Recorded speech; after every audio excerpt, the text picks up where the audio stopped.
शुरुआत नीरज मिश्रा जी आप ही के साथ करती हूं, क्योंकि दिल तो मिले लेकिन फिर दिलों में दूरियां पैदा हुई और ये दूरियां 2 साल से लगभग ज्यादा समय से देखने को मिली थी।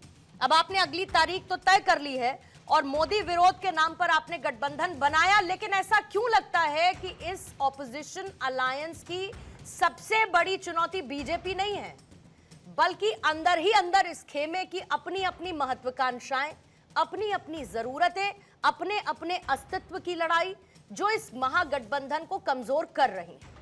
नीरज मिश्रा जी। पूर्णिमा जी, आज तो देश की जनता बहुत खुश है क्योंकि आज उन्होंने लोकतंत्र का असली स्वरूप देखा। ये उस लोकतंत्र की बात हो रही है जहां जो विपक्ष है वो सरकार को आईना दिखाने का काम करता है। आज पूरे देश से नेता इकट्ठे हुए और उन लोगों ने देश की जनता के सामने कुछ मुद्दे रखे।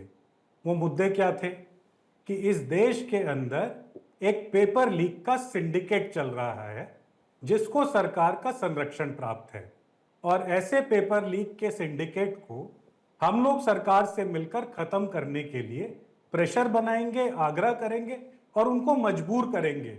और आपके सोर्स भी आपको बता देंगे कि आने वाले 1 हफ्ते में उस पूरे सिंडिकेट का जो सरगना है उसका इस्तीफा होने जा रहा है। तो पहली बात तो ये। दूसरी बात देश की जनता के सामने ये रखी गई कि कैसे इंस्टीट्यूशनल तरीके से आपको मुद्दों से भटकाकर एक वोट चोरी का पूरा खेल रचा जाता है। उस वोट चोरी से किसी और को नुकसान नहीं, किसी विपक्ष की पार्टी को नुकसान नहीं, देश की जनता को नुकसान होता है। वो नुकसान क्या कि जब चुनाव चल रहे होते हैं तब इस देश के अंदर जो महंगाई डाइन का जो प्रकोप है उसको किसी तरीके से दरवाजे के पीछे रखा जाता है, और जैसे ही चुनाव खत्म हो जाते हैं तो क्योंकि आपका वोट चोरी कर सरकार बना दी गई है तो आपके सामने उस महंगाई डाइन को बिल्कुल सामने छोड़ दिया जाता है। कल ही की शायद बात है ना कि एलपीजी के दाम बढ़े थे और 2 दिन के बाद फिर शायद बढ़ जाएंगे। मैंने प्रेस कॉन्फ्रेंस सुनी थी, मैंने प्रेस कॉन्फ्रेंस सुनी थी, तो आपका जो 5 सूत्रीय एजेंडा है जो जिसे लेकर आप लोग आवाज उठाने वाले हैं वो बहुत विस्तार से सुना जा चुका है। ये मेरा सवाल नहीं था, मेरा सवाल कुछ और था। आप चाहे तो मैं उसको दोहरा सकती हूँ। मेरा सवाल ये नहीं था। आपका सवाल सुना, मैंने आपसे क्लियर, मैंने आपको 2-3 पॉइंटर्स रखे। मैंने कहा कि एक बहुत लंबा गैप था। आप लोग विपक्ष के अलायंस है, आप सारे के सारी पार्टीज एकजुट है, आप कहते हैं तो आपकी बैठकें लगातार होनी चाहिए, एक संवाद लगातार बने रहना चाहिए। लेकिन ये बैठक कितने समय बाद हुई है मुझे बताने की जरूरत नहीं है। इससे किस ने किनारा किया और बकौल किसके आपने उनकी पीठ में खंजर भोंका ये भी मुझे बताने की जरूरत नहीं है। किस ने किनारा कर लिया ये भी मुझे बताने की जरूरत नहीं है। तो जब सब कुछ जग जाहिर है तो आप क्या करिए कि सुंदर सी पैकेजिंग कर दीजिए, अंदर भले ही उसमें टूटे हुए मरोड़े हुए गत्ते पड़े हुए हों या फिर उसकी कुछ कतरने पड़ी हों। कहने का मतलब मेरा ये है, आप जो समझ रहे हैं कि क्या है फिर। पूर्णिमा जी, भारत 24 के वीडियो लाइब्रेरी को एक बार बोलिए, आपको दिखाएंगे कि जब जब पिछले 2 साल में देश में संसद का सेशन हुआ जहां सरकार अपने एजेंडास को बुलडोज कर रही थी और जहां इन्होंने अपनी मुंह की खाई, वो इंडिया गठबंधन की एकजुटता की वजह से। हर सुबह 10 बजे leader of opposition Rahul Gandhi के केबिन में इंडिया गठबंधन के लोग मिलते थे। अब आपको हो सकता है वो याद ना हो, पर देश की जनता ने तो वो देखा है। तो राज्यों के चुनाव के भी वीडियोस रोल करवाऊं क्या या बयान चलवाऊं? जब बिल्कुल कराइए ना, बिल्कुल कराइए। तो राज्यों में टकराव, लेकिन मोदी विरोध में साथ। तो अब ऐसे में जनता के लिए बड़ा नहीं कन्विंसिंग नहीं होता ना नीरज जी, कन्विंसिंग नहीं होता। ऐसा नहीं लगता, ऐसा नहीं होता कि जो नीरज जी बस कह के चले जाएंगे तो फिर 145-146 करोड़ की जनता उस पर विश्वास कर लेगी। मेरा कहने का मतलब है कि आप लोग आज साथ दिख रहे हैं, राज्यों का टकराव भी लोगों ने देखा है और वहां पर इंडिया अलायंस किस स्थिति में नजर आया ये सबके सामने है। ये हाले दिल बयां सब कर चुके हैं अपना अपना। हिमांशु जी अब आपको ले आती हूँ। पूर्णिमा जी ठीक है सर, ओके आती हूँ। इसके बाद मैं काफी 10 मिनट आपसे नीरज जी लगभग चर्चा कर चुकी हूँ, 8 मिनट बाकी लोगों के पास भी चली जाती हूँ एक ओपनिंग स्टेटमेंट के लिए। हिमांशु शुक्ला साहब, आप मुझे ये बताइए कि आप लोग कोई भी मौका नहीं छोड़ते इंडिया अलायंस को घेरने का। आप ये कहते हैं कि भाई ये तो बिखरा बिखरा सा विपक्ष नजर आता है और मोदी विरोध में खड़ा हुआ था, लेकिन सबसे बड़ी बात यह है कि अगर विपक्ष इतना बिखरा हुआ है तो बीजेपी को ये पोर्ट्रेइंग क्यों करनी पड़ रही है बार बार, बताते हुए कि एक चुनौती भी बन सकता है, सम वे और दी अदर।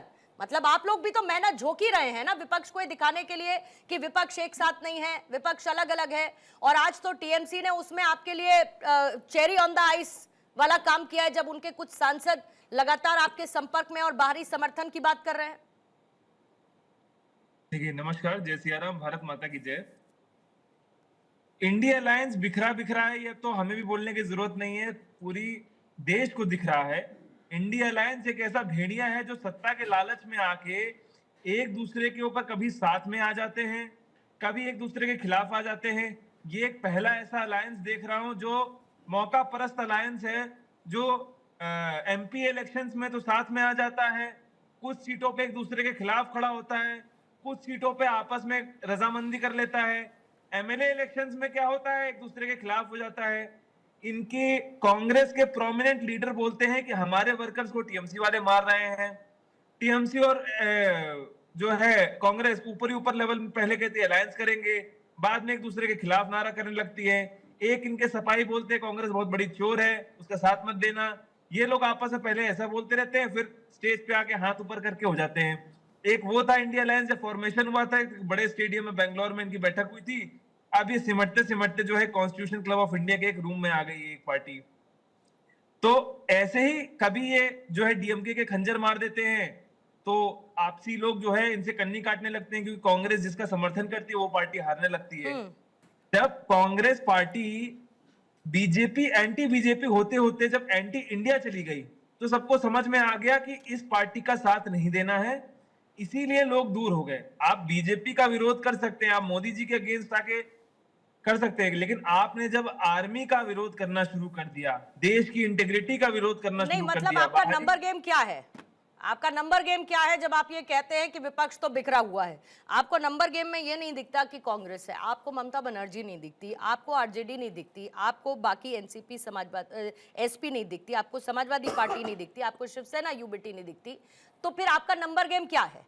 मतलब अभी मैंने दो नाम लिए, मैंने कहा कि भाई एक डीएमके ने दूरी बनाई, एक आम आदमी पार्टी ने दूरी बनाई, तो दो लोग बाहर हैं, बाकी तो सब साथ है ना। और एक विपक्ष के नाते इनका तो अधिकार है आपसे सवाल पूछने का, और वो अपना एजेंडा इन्होंने प्रेस कॉन्फ्रेंस के जरिए रख दिया, तो कहां से बिखरा है फिर हिमांशु जी? खुद ही देख ले हमारे साथ में क्या कह रही है। आप बंगाल चुनाव अभी देखे, ज्यादा समय नहीं हुआ है, 4 तारीख को रिजल्ट आए थे, 4 मई को।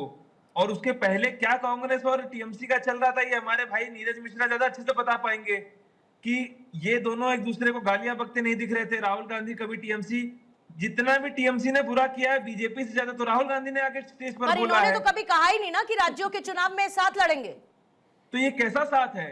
आप एक समय बोल रहे हो कि ये तो सबसे बड़ा चोर है, भ्रष्टाचार पार्टी है, और एक महीने बाद उसी के साथ आके बैठ के आप कॉन्फ्रेंस कर रहे हैं। 10 सेकंड दे दीजिए। ये आपको एक इंसानियत की इंटीग्रिटी लगती है?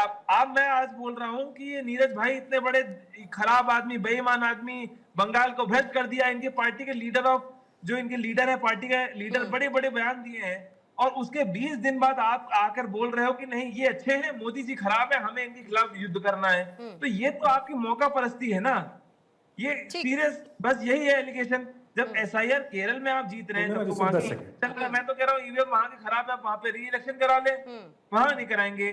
सेम टाइम पर 2 इलेक्शन होते हैं, जम्मू कश्मीर के साथ जब हरियाणा का होता है, या तब ईवीएम पहले खराब होती है, तब ठीक हो जाती है। एसआईआर जो है बाकी जगह